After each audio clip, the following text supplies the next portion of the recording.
Their letters and communications are kept. They will be handed to me when I get out of prison. I know they are there. I know the names of the people who have written them. I know that they are full of sympathy and affection and kindness. That is sufficient for me. I need to know no more. Your silence has been horrible.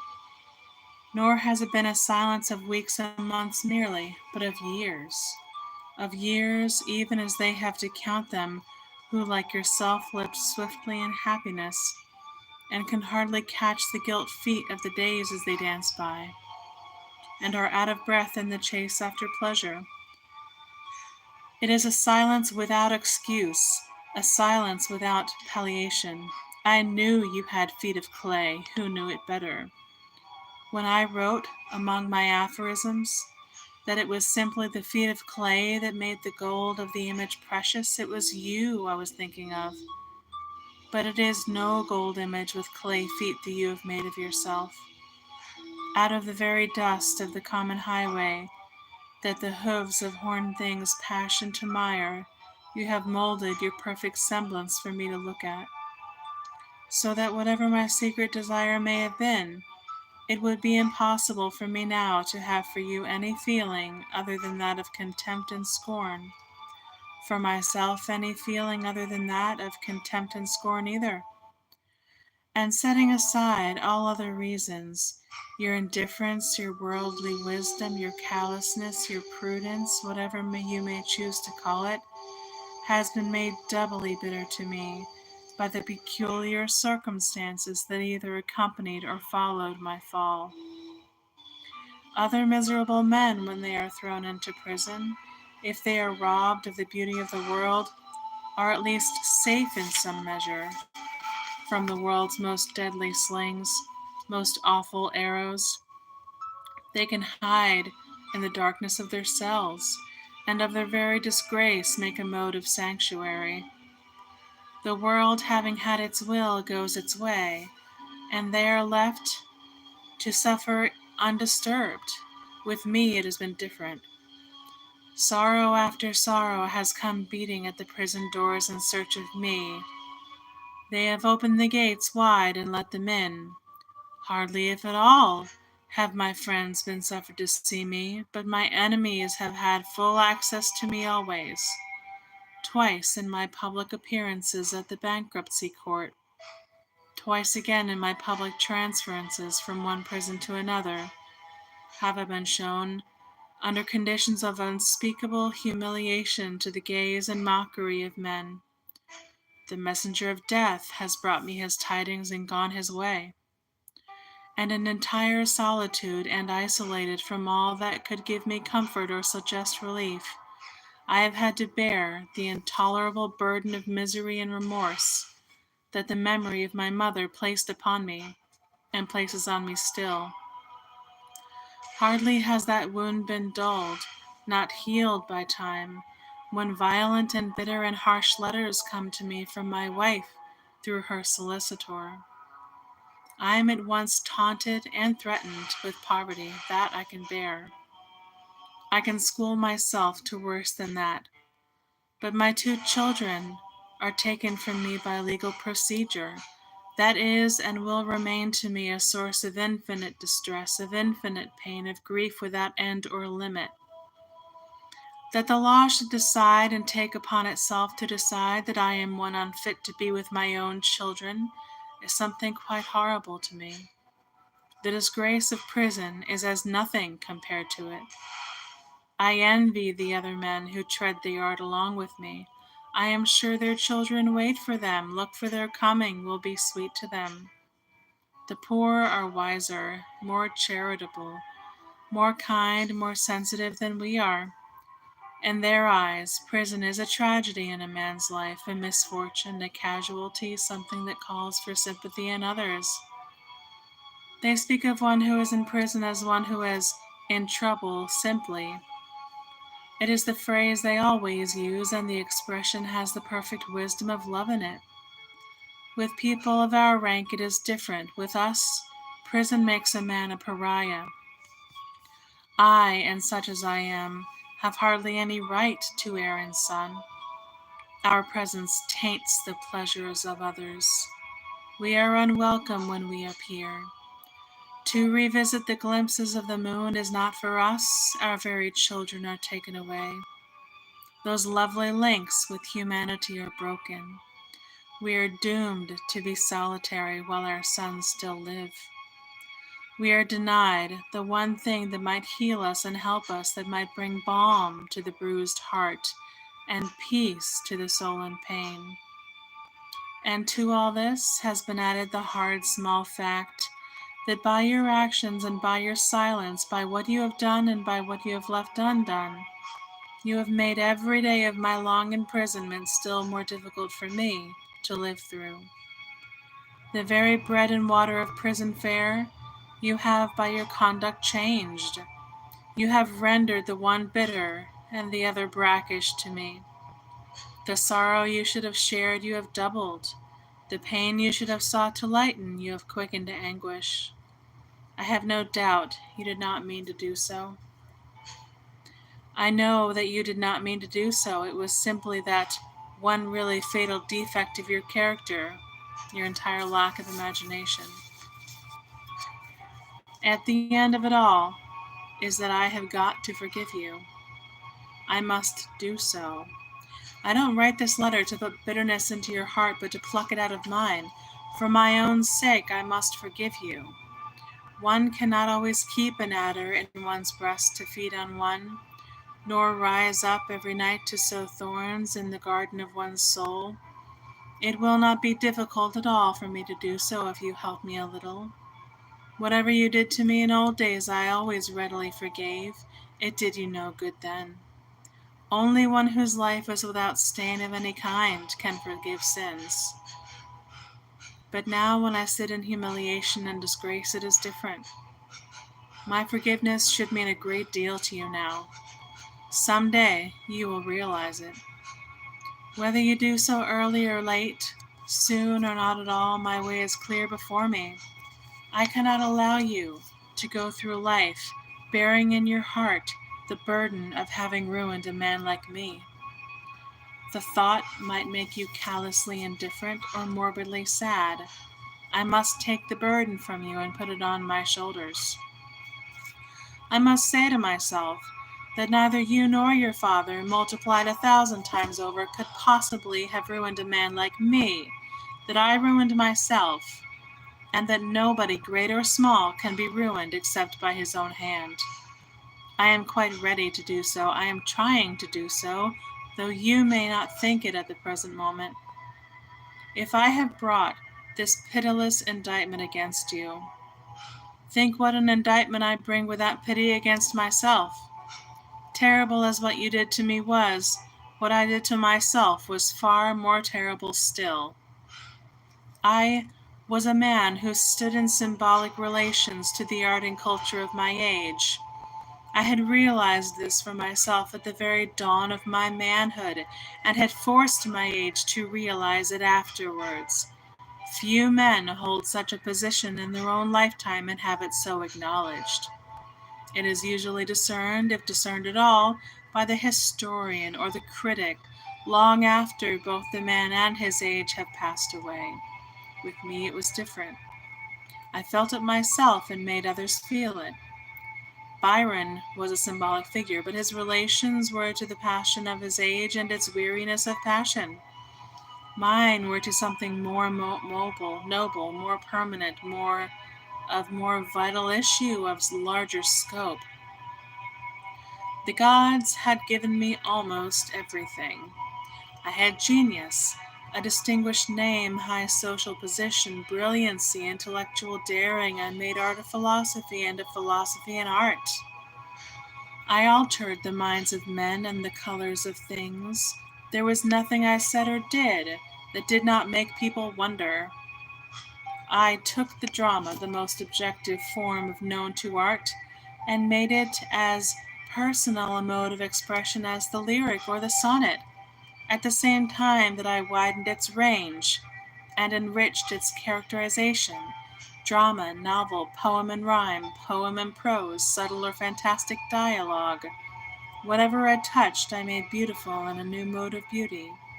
To truth itself I gave what is false, no less than what is true, as its rightful province, and showed that the false and the true are merely forms of intellectual existence. I treated art as the supreme reality and life as a mere mode of fiction. I awoke the imagination of my century, so that it created myth and legend around me. I summed up all systems in a phrase and all existence in an epigram. Along with these things, I had things that were different. I let myself be lured into long spells of senseless and sensual ease. I amused myself with being a flaneur, a dandy, a man of fashion. I surrounded myself with the smaller natures and meaner minds.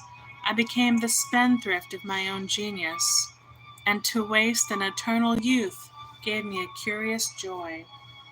Tired of being on the heights, I deliberately went to the depths in the search for new sensations.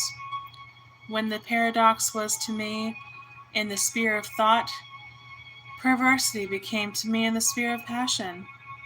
Desire at the end was a malady or a madness or both. I grew careless of the lives of others. I took pleasure where it pleased me and passed on. I forgot that every little action of the common day makes or unmakes character, and that therefore what one has done in the secret chamber one has some day to cry aloud on the housetops. I ceased to be lord over myself. I was no longer the captain of my soul and did not know it. I allowed you to dominate me and your father to frighten me. I ended in horrible disgrace. There is only one thing for me now, absolute humility, just as there is only one thing for you, absolute humility also. You had better come down into the dust and learn it beside me. I have lain in prison for nearly 2 years. Out of my nature has come wild despair, an abandonment to grief that was piteous even to look at, a terrible and impotent rage, bitterness and scorn, anguish that wept aloud, misery that could find no voice, sorrow that was dumb. I have passed through every possible mood of suffering. Better than Wordsworth himself, I know what Wordsworth meant when he said, "Suffering is permanent, obscure, and dark, and has the nature of infinity." But while there were times when I rejoiced in the idea that my sufferings were to be endless, I could not bear them to be without meaning. Now I find hidden away in my nature something that tells me that nothing in the whole world is meaningless, and suffering least of all. That something hidden away in my nature like a treasure in a field is humility. It is the last thing left in me and the best, the ultimate discovery at which I have arrived, the starting point for a fresh development. It has come to me right out of myself, so I know that it has come at the proper time. It could not have come before nor later. Had anyone told me of it, I would have rejected it. Had it been brought to me, I would have refused it. As I found it, I want to keep it. I must do so. It is the one thing that has in it the elements of life, of a new life, a vita nuova for me. Of all things, it is the strangest. One cannot give it away, and another may not give it to me. One cannot acquire it except by surrendering everything that one has. It is only when one has lost all things that one knows that one possesses it. Now that I realize that it is in me, I see quite clearly what I have got to do, what in fact I must do. And when I use such a phrase as that, I need not tell you that I am not alluding to any external sanction or command. I admit none. I am far more of an individualist than I ever was. Nothing seems to me of the smallest value, except what one gets out of oneself. My nature is seeking a fresh mode of self-realization. That is all I am concerned with. And the first thing that I have got to do is free myself from any possible bitterness of feeling against you. I am completely penniless and absolutely homeless. Yet there are worse things in the world than that. I am quite candid when I tell you that rather than go out from this prison with bitterness in my heart against you or against the world, I would gladly and readily beg my bread from door to door. If I got nothing from the house of the rich, I would get something at the house of the poor. Those who have much are often greedy. Those who have little always share. I would not a bit mind sleeping in the cool grass in summer, and when winter came, on sheltering myself by the warm, close-hatched rick, or under the penthouse of a great barn, provided I had love in my heart. The external things of life seem to me now of no importance at all. You can see to what intensity of individualism I have arrived, or am arriving rather, for the journey is long, and where I walk there are thorns. Of course, I know that to ask for alms on the highway is not to be my lot, and that if ever I lie in the cool grass at night time, it will be to write sonnets to the moon. When I get out of prison, Robbie will be waiting for me on the other side of the big iron-studded gate, as he is the symbol not merely of his own affection, but of the affection of many others besides. I believe I am to have enough to live on for about 18 months at any rate, so that if I may not write beautiful books, I may at least read beautiful books, and what joy can be greater? After that, I hope to be able to recreate my creative faculty. But were things different? Had I not a friend left in the world? Were there not a single house open to me, even in pity? Had I to accept the wallet and ragged cloak of sheer penury? Still, as long as I remained free from all resentment, hardness, and scorn, I would be able to face life with much more calm and confidence than I would were my body in purple and fine linen, and the soul within it sick with hate. And I shall really have no difficulty in forgiving you. But to make it a pleasure for me, you must feel that you want it. When you really want it, you will find it waiting for you. I need not say that my task does not end there. It would be comparatively easy if I did. There is much more before me. I have hills far steeper to climb, valleys much darker to pass through, and I have to get it all out of myself. Neither religion, morality, nor reason can help me at all. Morality does not help me. I am a born antinomian. I am one of those who are made for exceptions, not for laws. But while I see that there is nothing wrong in what one does, I see that there is something wrong in what one becomes. It is well to have learned that. Religion does not help me. The faith that others give to what is unseen, I give to what one can touch and look at. My gods dwell in temples made with hands, and within the circle of actual experience is my creed made perfect and complete. Too complete it may be, for like many or all of those who have placed their heaven on this earth, I have found in it not merely the beauty of heaven, but the horror of hell also. When I think about religion at all, I feel as if I would like to found an order for those who cannot believe, the confraternity of the fatherless, one might call it, where on an altar, on which no taper burned, a priest, in whose heart peace had no dwelling, might celebrate with unblessed bread and a chalice empty of wine. Everything to be true must become a religion, and agnosticism should have its ritual, no less than faith. It has sown its martyrs, it should reap its saints, and praise God daily for having hidden himself from man. But whether it be faith or agnosticism, it must be nothing external to me. Its symbols must be of my own creating. Only that is spiritual which makes its own form. If I may not find its secret within myself, I shall never find it. If I have not got it already, it will never come to me. Reason does not help me.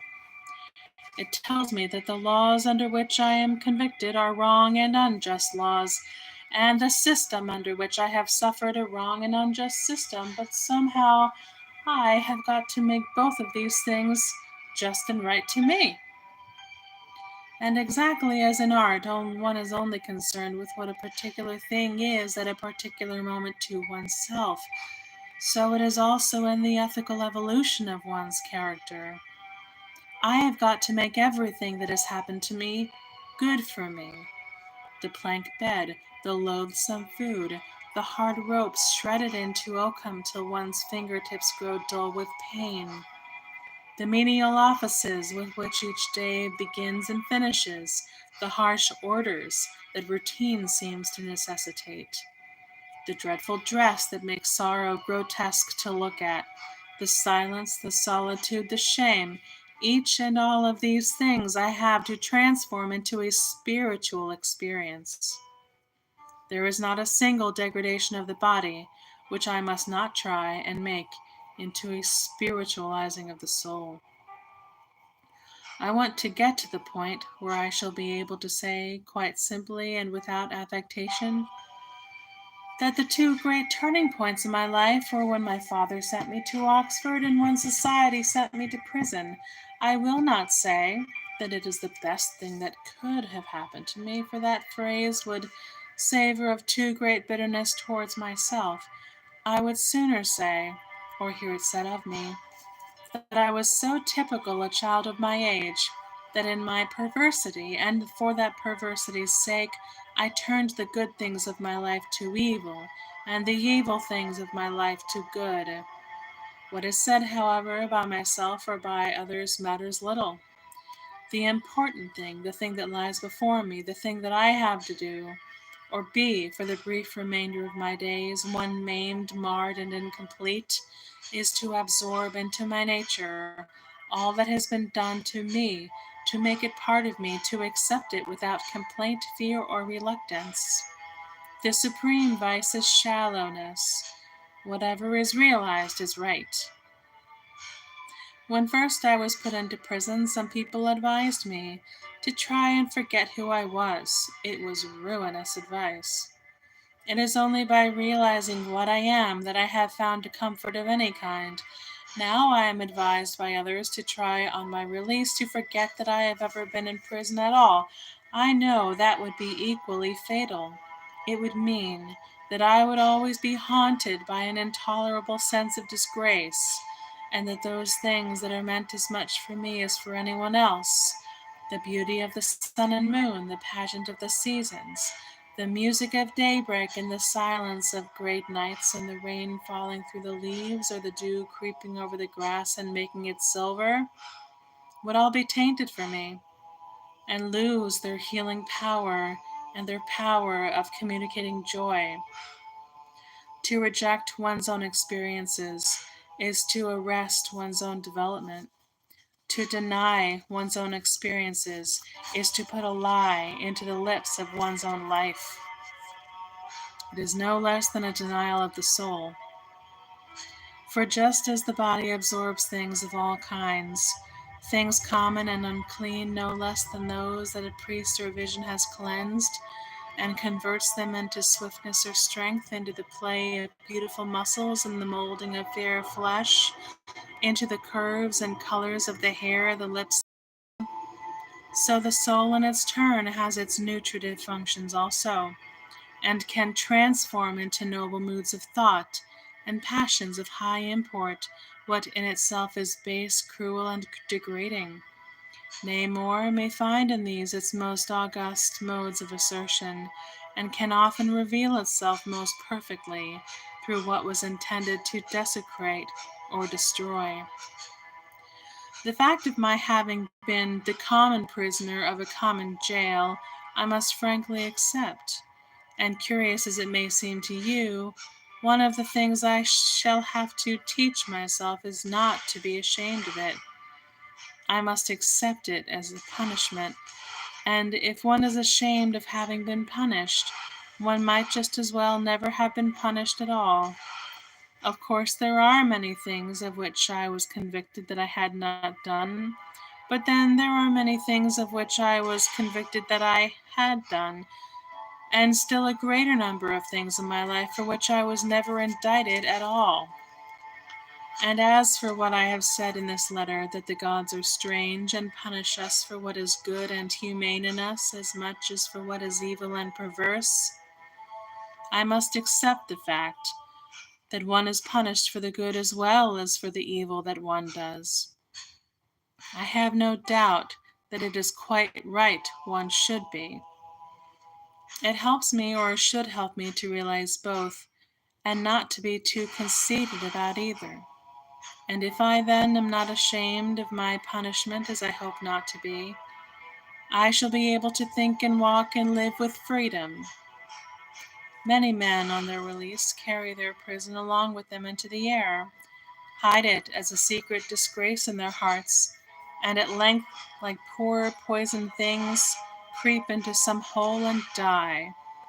It is wretched that they should have to do so, and it is wrong, terribly wrong, of society that it should force them to do so.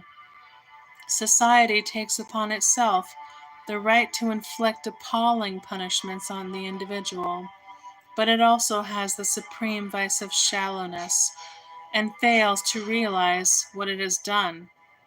When the man's punishment is over, it leaves him to himself. That is to say, it abandons him at the very moment when its highest duty towards him begins. It is really ashamed of its own actions, and shuns those whom it has punished, as people shun a creditor whose debt they cannot pay, or one on whom they have inflicted an irreparable and irredeemable wrong. I claim on my side that if I realize what I have suffered, society should realize what it has inflicted on me, and that there should be no bitterness or hate on either side. Of course, I know that from one point of view, things will be made more difficult for me than for others, must indeed by the very nature of the case be made so. The poor thieves and outcasts who are imprisoned here with me are in many respects more fortunate than I am. The little way in Gray City or Greenfield that saw their sin is small. To find those who know nothing of what they have done, they need go no further than a bird might fly between the twilight before dawn and dawn itself. But for me, the world is shriveled to a hand's breadth, and everywhere I turn, my name is written on the rocks in lead. For I have come not from obscurity into the momentary notoriety of crime, but from a sort of eternity of fame to a sort of eternity of infamy, and sometimes seemed to myself to have shown, if indeed it required showing, that between the famous and the infamous there is but one step, if so much as one. Still, in the very fact that people will recognize me wherever I go, and know all about my life as far as its follies go, I can discern something good for me. It will force on me the necessity of again asserting myself as an artist, and as soon as I possibly can. If I can produce one more beautiful work of art, I will be able to rob malice of its venom, and cowardice of its sneer, and to pluck out the tongue of scorn by the roots. And if life be, as it surely is, a problem to me, I am no less a problem to life. People must adopt some attitude towards me, and so pass judgment both on themselves and me. I need not say I am not talking of particular individuals. The only people I would care to be with now are artists and people who have suffered, those who know what beauty is and those who know what sorrow is. Nobody else interests me, nor am I making any demands on life. In all that I have said, I am simply concerned with my own mental attitude towards life as a whole, and I feel that not to be ashamed of having been punished is one of the first points I must attain to for the sake of my own perfection. and because I am so imperfect. Then I must learn how to be happy. Once I knew it, or thought I knew it, by instinct. It was always springtime. Once in my heart, my temperament was akin to joy. I filled my life to the very brim with pleasure, as one might fill a cup to the very brim with wine. Now I am approaching life from a completely new standpoint, and even to conceive happiness is often extremely difficult for me. I remember, during my first term at Oxford, reading in Pater's Renaissance, that book which has had such a strange influence over my life, how Dante places low on the Inferno those who wilfully live in sadness, and going to the college library and turning to the passage in the Divine Comedy, where beneath the dreary marsh lie those who were sullen in the sweet air, saying forever through their sighs, Tristi fummo, nell'aer dolce che dal sol s'allegra. We were sullen in the sweet air, which rejoiceth in the sunlight. I knew the church condemned sloth, but the whole idea seemed to me quite fantastic, just the sort of sin I fancied a priest who knew nothing about real life would invent. Nor could I understand how Dante, who says that sorrow remarries us to God, could have been so harsh to those who were enamored of melancholy, if any such there really were. I had no idea that someday this would become to me one of the greatest temptations of my life. While I was in Wandsworth Prison, I longed to die. It was my one desire. When after 2 months in the infirmary, I was transferred here and found myself growing gradually better in physical health, I was filled with rage. I determined to commit suicide on the very day on which I left prison.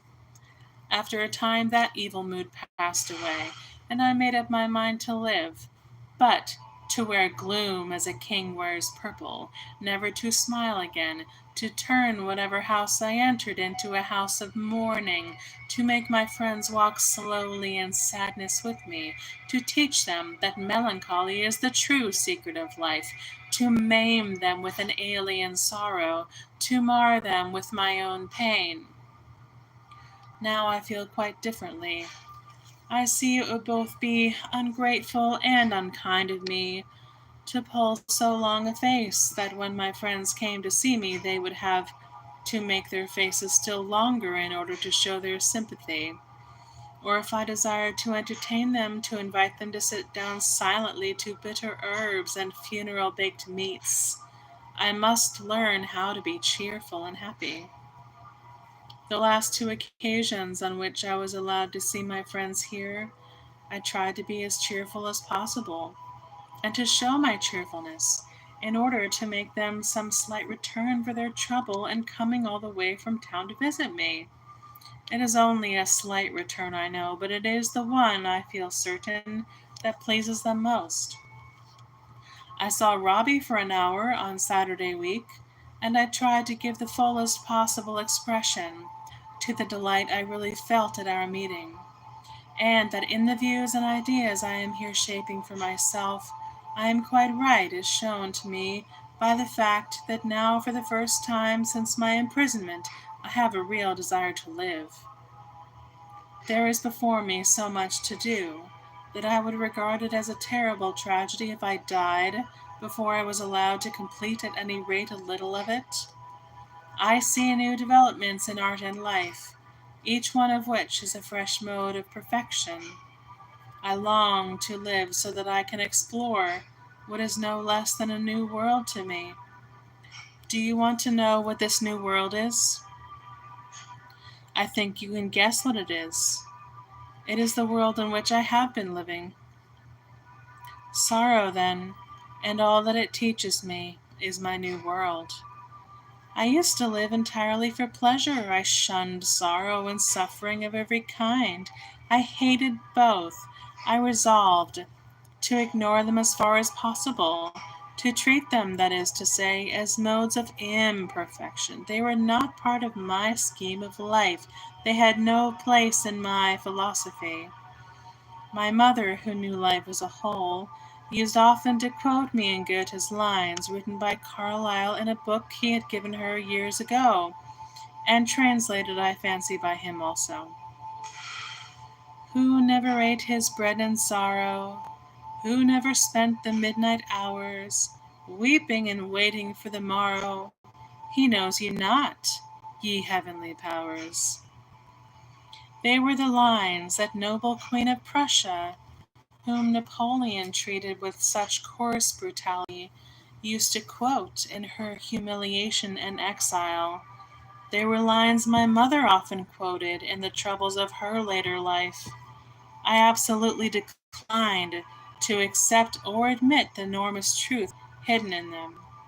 I could not understand it. I remember quite well how I used to tell her that I did not want to eat my bread in sorrow, or to pass any night weeping and watching for a more bitter dawn. I had no idea that it was one of the special things that the fates had in store for me, that for a whole year of my life, indeed, I was to do little else. But so has my portion been meted out to me, and during the last few months I have, after terrible struggles and difficulties, been able to comprehend some of the lessons hidden in the heart of pain. Clergymen and people who use phrases without wisdom sometimes talk about suffering as a mystery. It is really a revelation. One discerns things that one never discerned before. One approaches the whole history from a different standpoint. What one had felt dimly through instinct about art is intellectually and emotionally realized, with perfect clearness of vision and absolute intensity of apprehension. I now see that sorrow, being the supreme emotion of which man is capable, is at once the type and test of all great art. What the artist is always looking for is that mode of existence in which soul and body are one and indivisible, in which the outward is expressive of the inward, in which form reveals. Of such modes of existence there are not a few. Youth in the arts, preoccupied with youth, may serve as a model for us at one moment. At another, we may like to think that in its subtlety and sensitiveness of impression, its suggestion of a spirit dwelling in external things and making its raiment of earth and air, of mist and city alike, and in the morbid sympathy of its moods and tones and colors, modern landscape art is realizing for us pictorially what was realized in such plastic perfection by the Greeks. Music, in which all subject is absorbed in expression and cannot be separated from it, is a complex example, and a flower or a child a simple example of what I mean, but sorrow is the ultimate type, both in life and art. Behind joy and laughter there may be a temperament, coarse, hard, and callous, but behind sorrow there is always sorrow. Pain, unlike pleasure, wears no mask. Truth in art is not any correspondence between the essential idea and the accidental existence. It is not the resemblance of shape to shadow, or of the form mirrored in the crystal to the form itself. It is no echo coming from a hollow hill, any more than it is the well of silver water in the valley that shows the moon to the moon and Narcissus to Narcissus. Truth in art is the unity of a thing with itself, the outward rendered expressive of the inward, the soul made incarnate, the body instinct with spirit. For this reason, there is no truth comparable to sorrow. There are times when sorrow seems to me to be the only truth. Other things may be illusions of the eye or the appetite, made to blind the one and cloy the other. But out of sorrow have the worlds been built, and at the birth of a child or a star there is pain. More than this, There is about sorrow an intense and extraordinary reality. I have said of myself that I was one who stood in symbolic relations to the art and culture of my age. There is not a single wretched man in this wretched place along with me who does not stand in symbolic relations to the very secret of life, for the secret of life is suffering. It is what is hidden behind everything. When we begin to live, what is sweet is so sweet to us, and what is bitter so bitter, that we inevitably direct all our desires toward pleasure, and seek not merely for a month or twain to feed on honeycomb, but for all our years to taste no other food, ignorant that while that we may be really starving the soul. I remember talking once on this subject to one of the most beautiful personalities I have ever known, a woman whose sympathy and noble kindness to me, both before and since the tragedy of my imprisonment, have been beyond power of description, one who has really assisted me, though she does not know it, to bear the burden of my troubles more than anyone else in the whole world has, and all through the mere fact of her existence, through her being what she is, partly an ideal and partly an influence, a suggestion of what one might become, as well as a real help towards becoming it, a soul that renders the common air sweet, and makes what is spiritual seem as simple and natural as sunlight or the sea, one for whom beauty and sorrow walk hand in hand and have the same message.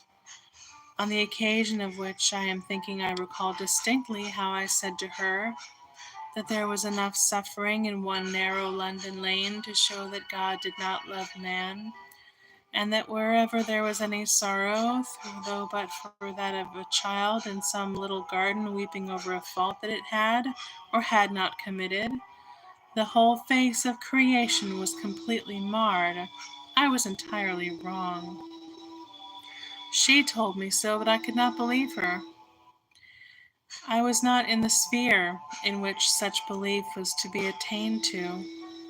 Now it seems to me that love of some kind is the only possible explanation of the extraordinary amount of suffering that there is in the world. I cannot conceive any other explanation. I am convinced that there is no other, and that if the worlds have indeed, as I have said, been built out of sorrow, it has been built by the hands of love, because in no other way could the soul of man for whom the worlds are made reach the full stature of its perfection. Pleasure for the beautiful body, but pain for the beautiful soul. When I say that I am convinced of these things, I speak with too much pride. Far off, like a perfect pearl, one can see the city of God. It is so wonderful that it seems as if a child could reach it in a summer's day. And so a child could.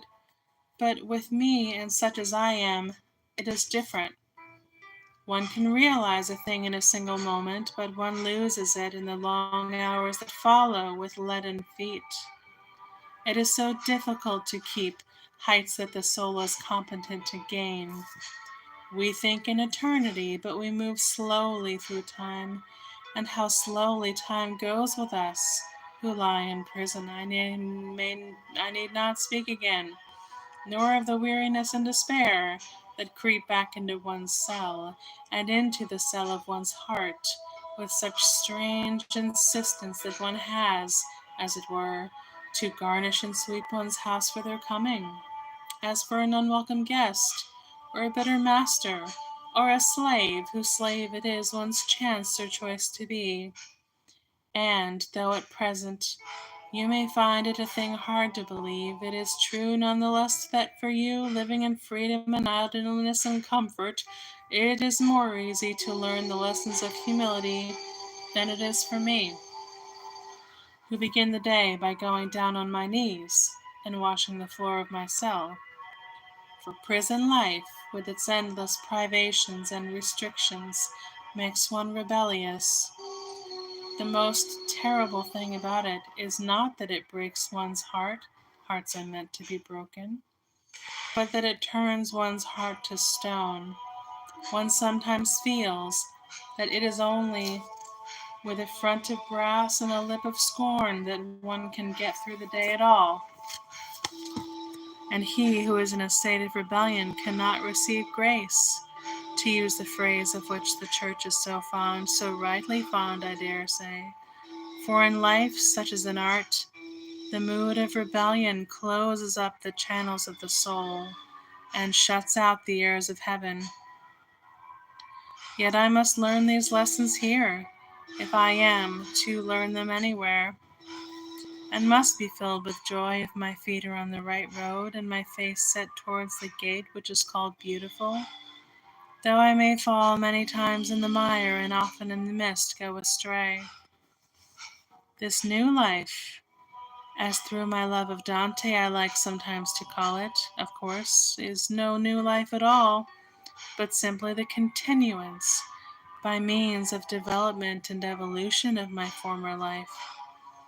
I remember when I was at Oxford saying to one of my friends, as we were strolling round Magdalen's narrow bird-haunted walks one morning in the June before I took my degree, that I wanted to eat of the fruit of all the trees in the garden of the world, and that I was going out into the world with that passion in my soul.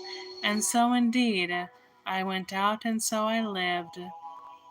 My only mistake was that I confined myself so exclusively to the trees of what seemed to me the sun-gilt side of the garden, and shunned the other side for its shadow and its gloom. Failure, disgrace, poverty, sorrow, despair, suffering, tears even, the broken words that come from the lips of pain, remorse that makes one walk in thorns, conscience that condemns, self-abasement that punishes, the misery that puts ashes on its head, the anguish that chooses sackcloth for its raiment, and into its own drink puts gall. All these things were things of which I was afraid, and as I had determined to know nothing of them, I was forced to taste each one of them in turn, to feed on them, to have for a season indeed no other food at all. I don't regret for a single moment having lived for pleasure. I did it to the full, as one should do everything that one does to the full. There was no pleasure I did not experience. I threw the pearl of my soul into a cup of wine. I went down the primrose path to the sound of lutes. I lived on honeycomb. But to have continued the same life would have been wrong, because it would have been limiting. I had to pass on. The other half of the garden had its secrets for me also. Of course, all this is foreshadowed and prefigured in my art. Some of it is in The Happy Prince, and some of it in The Young King, notably in the passage where the bishop says to the kneeling boy, "Is not he who made misery wiser than thou art?" A phrase which, when I wrote it, seemed to me little more than a phrase. A great deal of it is hidden away in the note of doom that like a purple thread runs through the gold cloth of Dorian Gray in The Critic as Artist, and is set forth in many colors in The Soul of Man. It is written down simply and in letters too easy to read. It is one of the refrains whose recurring motifs make Salome so like a piece of music and bind it together as a ballad. In the prose poem of the man who from the bronze of the image of the sorrow that abideth forever it is incarnate, it could not have been otherwise. At every single moment of one's life, one is what one is going to be, no less than what one has been. Art is a symbol because man is a symbol. It is, if I can fully attain to it, the ultimate realization of the artistic life. For the artistic life is simple self-development, humility, and the artist is his frank acceptance of all experiences. Just as love is in the artist is simply the sense of beauty that reveals to the world its body and its soul. In Marius the Epicurean, Pater seeks to reconcile the artistic life with the life of religion and the deep, sweet and austere sense of the word. But Marius is little more than a spectator, an ideal spectator indeed, and one to whom it is given to contemplate the spectacle of life with appropriate emotions, which Wordsworth destines as the true poet's aim. Yet a spectator merely, and perhaps a little too much occupied with the comeliness of the vessels of the sanctuary, to notice that it is the sanctuary of sorrow that he is gazing at.